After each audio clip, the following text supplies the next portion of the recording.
আজকে আমার বাবা আসছে বানিয়েছে, এটা কেটে কেটে আমরা শুকাইলে খাবো। হ্যাঁ, কিন্তু মজা হয়েছে তাহলে।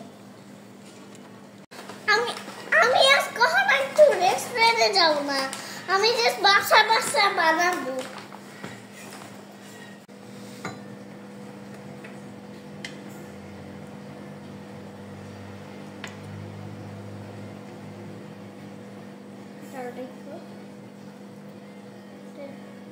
থাক থাক, যেটা বের হয়ে গেছে থাক।